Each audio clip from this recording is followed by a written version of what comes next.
So hi everyone, welcome back to an another video. आज के हम वीडियो में बात करने वाले हैं आपको जो CUET PG 2024 का एग्जाम है, डेट इज एनवायरमेंटल साइंसेज, या फिर अब इसके कोड के बारे में बात करेंगे तो वो है SCQP11। और मैं आपको पहले बता दूं कि अगर आप किसी और ईयर में भी इस वीडियो को देख रहे हैं तो तब भी आपके लिए इंपॉर्टेंट होगी।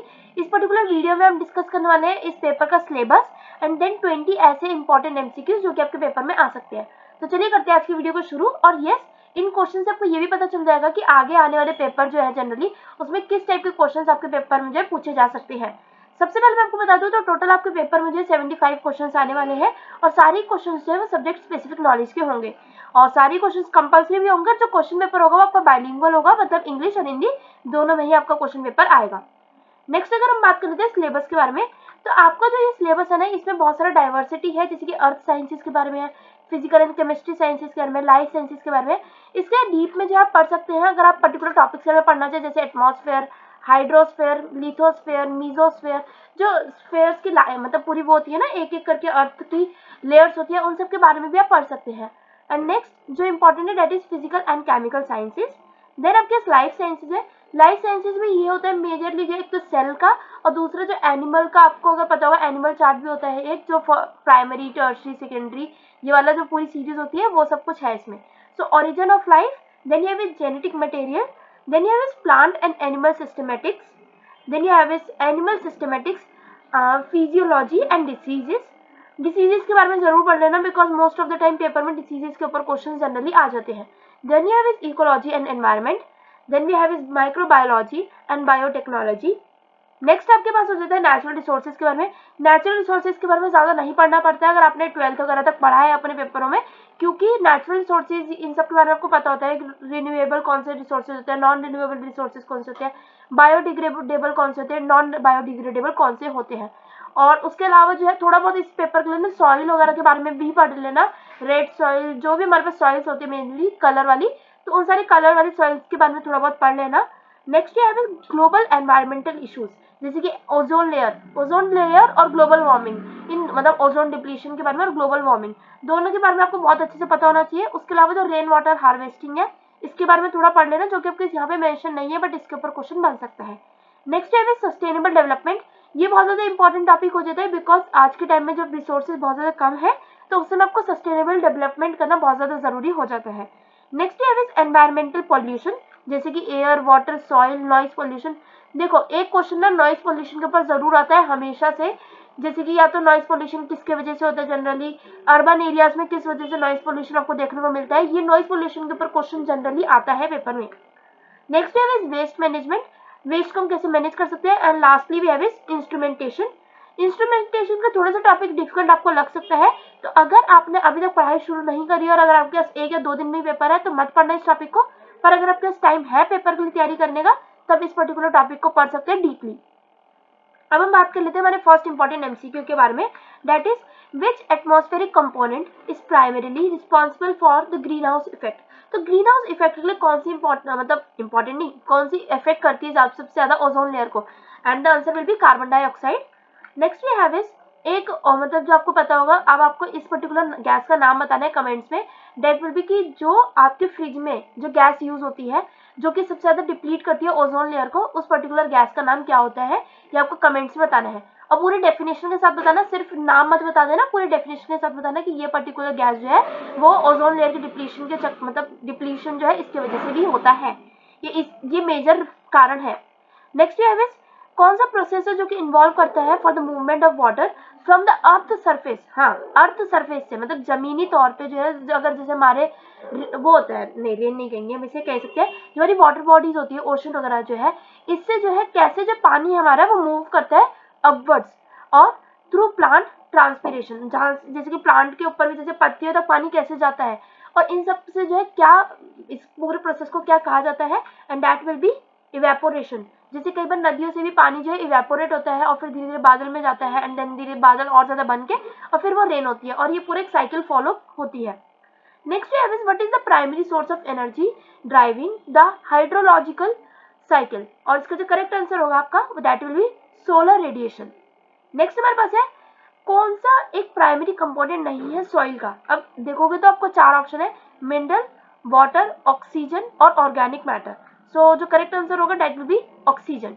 Next we have is which biogeochemical cycle is primarily responsible for the circulation of nitrogen in the environment। ये एक important question है आपके लिए थोड़ा सा कि कौन सी ऐसा एक मतलब बायोजियोकेमिकल साइकिल है जो कि रिस्पॉन्सिबल होती है हमारे सर्कुलेशन के ऑफ नाइट्रोजन एनवायरमेंट में, and that will be nitrogen cycle. So इसका आंसर थोड़ा करेक्ट मतलब ऐसा है, रिलेटेड भी है नाइट्रोजन और नाइट्रोजन साइकिल, सो इससे भी आप थोड़ा बहुत याद रख सकते हैं। नेक्स्ट है in which cellular organelle does cellular respiration primarily occur, and that will be mitochondrion, mitochondrion. हाँ, नेक्स्ट है what is the process of which genetic information from DNA is converted into mRNA। बहुत important question आपका, ये most of the question में मतलब papers में पूछा जाता है, and that will B transcription. Most of the paper में पूछा जाता है, अगर आप कोई और एंट्रेंस एग्जाम भी देते हो तो उसमें भी पूछा जा सकता है generally. Which plant growth hormone is primary responsible for sale elongation, and the answer will be auxin, AUXIN, इसकी स्पेलिंग याद रखना। नेक्स्ट है what is the primary function of the enzyme RUBISCO, rubisco इसको आई थिंक हम बोल सकते हैं in plants, and the correct answer here will B photosynthesis. Next हमारा है which phylum does the human belong to, so कौन से phylum में जो है ह्यूमन बिलोंग करते हैं, and that will B chordata। Next हमारा इंपॉर्टेंट क्वेश्चन आ जाता है What is the main cause of ozone depletion in the Earth atmosphere, कि मतलब कौन सा मेन कॉज है जिसकी वजह से ओजोन का डिप्लीशन होता है। अब देखो यही मैंने क्वेश्चन आपसे पूछा था और यही पर्टिकुलर क्वेश्चन जो है आपके पास यहाँ पर आ भी गया। तब देखते हैं कितने बच्चे यहाँ पे कमेंट कर चुके होंगे पहले, और अभी भी अगर कमेंट करना आपको तो आपके पास ऑप्शन है, पहला है कार्बन डाइऑक्साइड एमिशन, दूसरा है मीथेन एमिशन, तीसरा है क्लोरोफ्लोरोकार्बन और चौथा है नाइट्रस ऑक्साइड एमिशन। तो मैंने आपसे पूछा था कि ऐसी कौन सी गैस होती है जनरली फ्रिज से निकलती है जिसकी वजह से ओजोन डिप्लीशन होता है, and the correct answer here will be chlorofluorocarbon. So अभी तक अगर जिन बच्चों ने नहीं देखा था आंसर तो आप कमेंट में बता सकते हो। नेक्स्ट है which environmental pollutant primarily results from incomplete combustion of fossil fuels, and the correct answer will be carbon monoxide. Next बार होगा what is the primary source of noise pollution in urban areas, मतलब primary source क्या होता है noise pollution का urban areas में, and that will be traffic. ये मैंने आपसे बोला ही था कि नॉइज पोल्यूशन के ऊपर जनरली क्वेश्चन पूछा ही जाता है आपके पेपर में। तो अर्बन एरियाज में जनरली किसकी वजह से नॉइज पोल्यूशन होता है, दैट इज ट्रैफिक। अगर आप देखोगे जो रूरल एरियाज होते हैं उसमें एक चीज होती है दैट इज जनरेटर, जिससे बहुत ज्यादा इस समय भी नॉइज पोल्यूशन होता है। अब तो बहुत सारी जगह है ऐसी जहाँ पे जनरेटर यूज होना बंद हो चुका है, या फिर वो लोग कुछ ऐसी चीजें यूज करते हैं जिसकी वजह से जो जनरेटर है उसमें से आवाज कम से कम आए, बट जनरली जनरेटर से भी नॉइज पोल्यूशन होता है। हॉर्न्स वगैरह जो जनरली ट्रैफिक में लोग बजाते हैं उसकी वजह से नॉइज पोल्यूशन बहुत ज्यादा होता है। नेक्स्ट है which waste management method involves the conversion of organic waste into usable energy, and the correct answer here will be incineration. Next हमारा है which technique is commonly used to separate DNA fragments based on their size in molecular biology, and the correct answer here will be electrophoresis। next हमारा important question है what is the term for the process by which DNA from different sources is combined to produce recombinant DNA, and जो हमारा correct answer होगा that is cloning। next हमारा question है which biome is characterized by, ये important question है याद रखना, कौन सा ऐसा बायोम है जो कि कैरेक्टराइज्ड होता है by low precipitation and extreme temperature fluctuations. बहुत इंपॉर्टेंट क्वेश्चन आपका, and that will be desert. Next आपका इंपॉर्टेंट क्वेश्चन आ जाता है कौन सी ऐसी लेयर है अर्थ एटमॉस्फेयर की जो कि कंटेन करती है ओजोन लेयर। देखो भाई अगर आप पेपर के बारे में लेयर्स के बारे में पढ़ रहे हो सारी लेयर्स के बारे में पढ़ना, वरना किसी भी लेयर के बारे में मत पढ़ना, क्योंकि ये सारी लेयर्स ही बहुत ज्यादा इंपॉर्टेंट है आपके पेपर के लिए, और कोई ना कोई एक लेयर पे जो आपके ऊपर क्वेश्चन आ जाएगा। तो पर्टिकुलर ओजोन लेयर के बारे में पढ़ोगे तो फायदा नहीं है, सारी लेयर्स के बारे में पढ़ना, मीजोस्फीयर हो गया, थर्मोस्फीयर हो गया, स्ट्रेटोस्फीयर हो गया, जो स्ट्रेटोस्फीयर होती है सबसे लोअर वाली I think so, and troposphere हो गया। तो ये सारी ही लेयर्स के बारे में पढ़ना और अच्छे से पढ़ना अगर पढ़ो तो, वरना ट्राई करना कि अगर पढ़ो तो सिर्फ ऊपर ऊपर से पढ़ लेना, वरना मत पढ़ना, क्योंकि इसमें जो आपके किसी भी पर्टिकुलर लेयर पे से कोई भी क्वेश्चन बन सकता है, और फिर आपको वो होगा कि भाई आपने तो ये बताया था और हमारा ये पर्टिकुलर क्वेश्चन नहीं आया। तो लेयर्स के बारे में पढ़ो तो सारी लेयर्स के बारे में पढ़ लेना, और जो करेक्ट आंसर होगा हमारा वो होगा स्ट्रेटोस्फीयर। नेक्स्ट वाला इंपॉर्टेंट क्वेश्चन है what is the term for the process by which plants observe water from the soil and release it into the atmosphere through their leaves, और इसका करेक्ट आंसर होगा transpiration. Last question है हमारा, और last question का हमेशा से मैं आपको बताती है कि इसका आंसर मैं आपको नहीं बताऊंगी, इसका आंसर आपको कमेंट करना है।